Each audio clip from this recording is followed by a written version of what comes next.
going on? No horsing around family. Zach Boyd back at it again. Time to talk some combine talk. And I thought no better person to bring on than the man himself who's down there, Zak Keefer from The Athletic. How you been, Zach? I'm good, Zach. How are you doing? I'm doing very, very well, man. So I guess we'll just start right here. When you're there and you're going through this process, what are you looking for? I mean, obviously, quarterback, is going to be the talk of the town. But what just you as a writer, journalist, what are you looking for, and what are you looking to take away with you from the combine?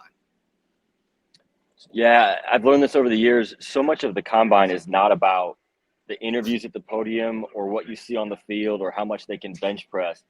That's all well and good, and that's important for the teams. Obviously, the most important part is the medical testing, which isn't very exciting in a lot of ways. But for me, the combine is about the conversations you can have with people around the league, scouts, coaches, players, agents around town that really sometimes it makes it into a story, sometimes it doesn't. But a lot of the groundwork for the fireworks that are going to happen in March and April in free agency and the draft, they really start here this week over a dinner at St. Elmo's or something like that.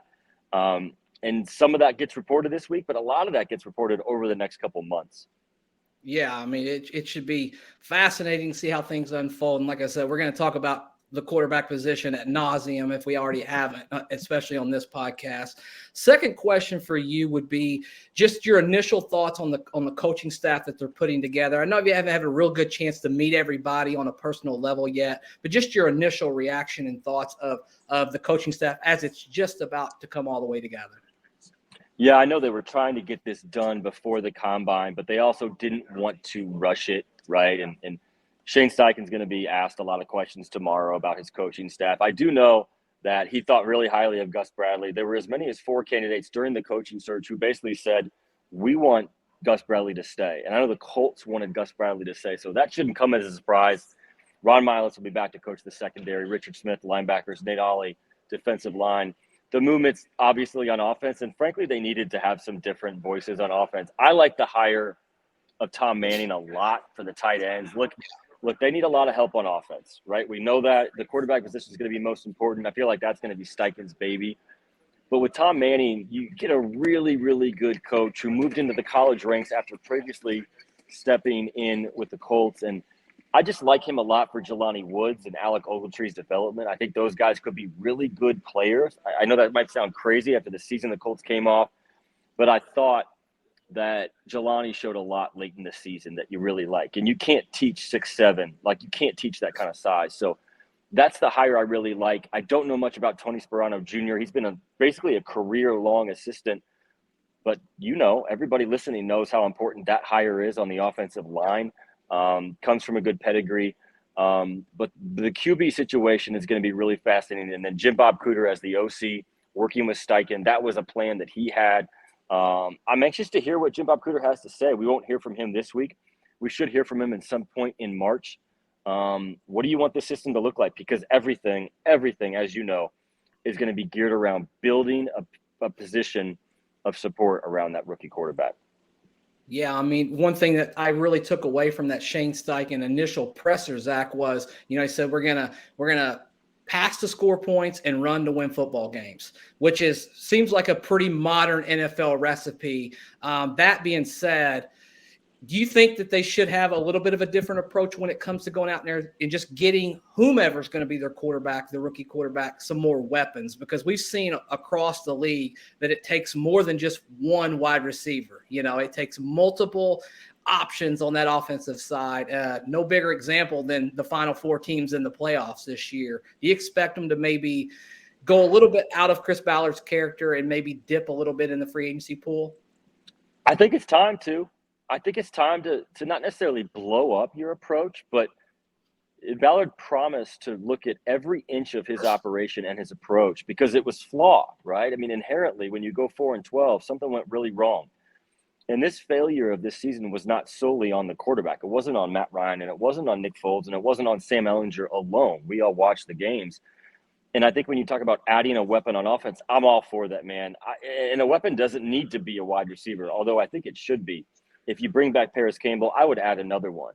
I'm thinking about fixing the offensive line because you're going to put this rookie quarterback back there.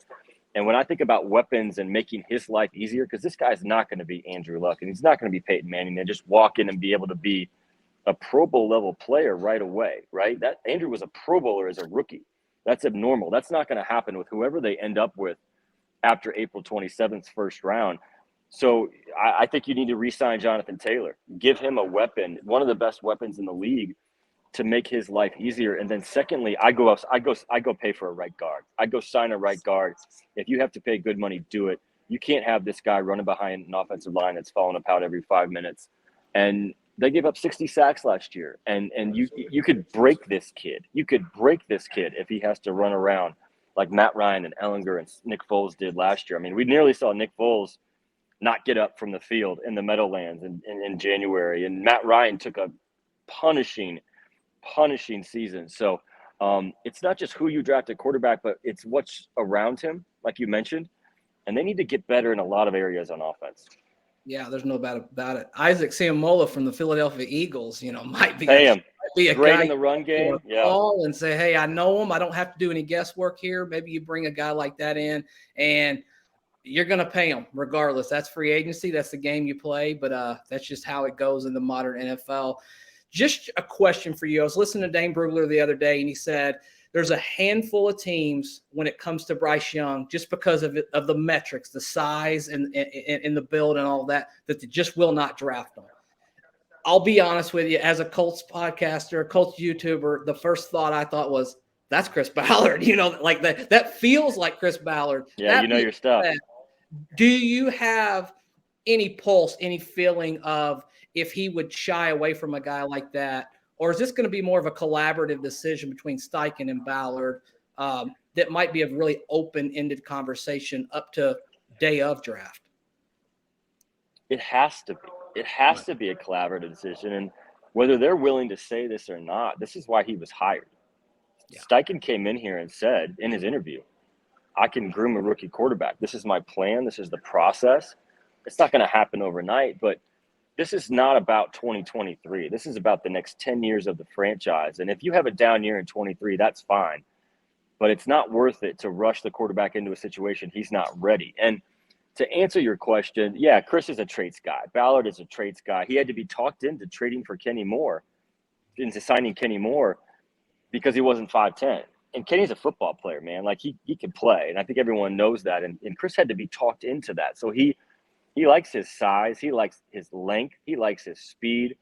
He didn't decide to draft Quentin Nelson until he went to Notre Dame's Pro Day in 2018. And he could feel Nelson running down the field. And if you've been around Quentin Nelson, it's like a human refrigerator. Like, there's a feeling you get. And I'm around football players a lot. Being around Quentin Nelson's different. And I wonder if that's when he really starts to crystallize what he wants, when he goes to Kentucky's Pro Day and maybe sees Will Levis or C.J. Stroud at Ohio State, or obviously Bryce Young. I don't think Ballard's going to rule out drafting Bryce Young simply because of the size. I think what it comes down to is there that big of a gap? How big is the gap between Stroud and Young? And also, are you willing to gamble on the fact that the Houston Texans, a team in your division, could stay at 2, take Bryce Young, and kick your ass for 10 years with him? That's different. It's different when it's in your division. So I think the question is there a big gap? And if there is a big gap, it's time to be aggressive. Jim Irsay is going to want them to make a move. Jim Irsay has been saying all along that it's time to find the right guy. And it doesn't matter what it costs to go get that guy if he's the right guy. No one remembers what the Chiefs gave up to go get Mahomes. It doesn't matter because you got the guy, and you can figure out the rest as you go. And the Colts have tried to shortchange this position, and they've tried to fix it on the fly for too many years. And it's really gotten them into this position. So it's time to stop trying to Band-Aid a position, and it's time to go get the guy no matter what it costs.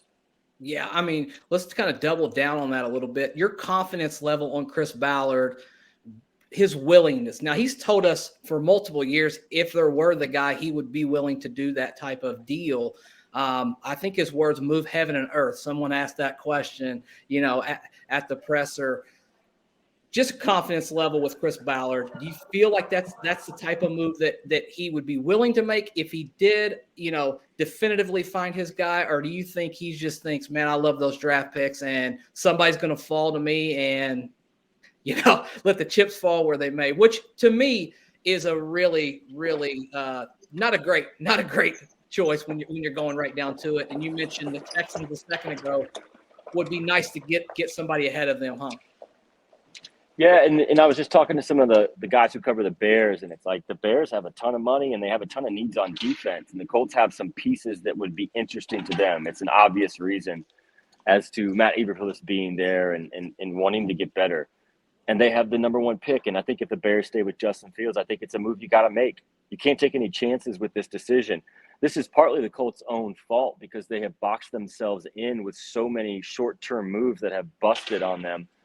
They're in a spot right now where they need to draft a quarterback. They essentially need to draft a quarterback, which you never want to be in that spot because you're going to have to force it to some degree. Now, whoever you draft, it's going to be a guess, right? There's no sure thing in this draft, and that's going to be the fun part for us because nobody's going to know. You're not going to know 6 months in. You're not going to go 1 year in. It's going to be a couple of years before you know if this is the right pick. But I don't think Ballard's going to sit on his hands. I don't think he has time to sit on his hands. I don't think that's the move right now. You've got an owner who's tired of the veteran QB route and is not going to sign a big name in free agency. If they sign a quarterback, it's going to be a bridge guy to just fill the spot. But it's time to be aggressive. And if you're going to be aggressive and get the guy you want. Don't be aggressive and then miss on that guy and settle for someone else. That's going to set the franchise back 5 or 6 years. And it's time to take a swing. And I think he's ready to do that. I don't think he's going to tell us tomorrow. I don't think he's going to tell anybody over the next couple of months what he's leaning to do. Remember, before he drafted Quentin Nelson, he wouldn't even tell his own children who he's going to pick. So they're going to keep this really tight to the vest. There's going to be a lot of rumors circulating. I'm not believing a thing until I hear it on the draft night that they're turning in the card and picking a quarterback. But I think they will. I think they will move up, and I think they'll go for their guy if they feel like it's Bryce Young.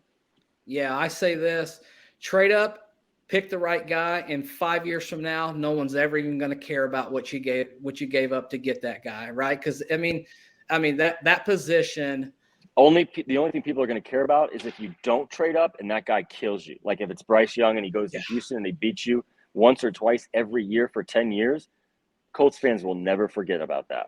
And that would be my question too, Zach. Am I willing to let the Texans take this guy and him beat us for the next 10 or 12 years? I mean, that's a hard pill to swallow. So you'd have to think. If you think he's a guy, it's just going to come down to their evaluation. And if he's not a guy, you don't take the risk. But because of a variety of circumstances, some of which are not Chris Ballard's fault, plenty of which are, they have to take a quarterback. He has to take a quarterback now, and it's going to decide his tenure. It's going to decide whether he's here in 3 years or not. Right now, this decision. Yeah, 100%. Last question before we get you off here, Zach. Free agency's coming up. I expect a few cuts. I don't think Matt Ryan's going to be an Indianapolis Colt here in the interim. Anybody else's name that you think, hey, let's just look at this as a possibility that, when it comes to the next season, they may not be in a Colts uniform trying to free up a little bit of cap space?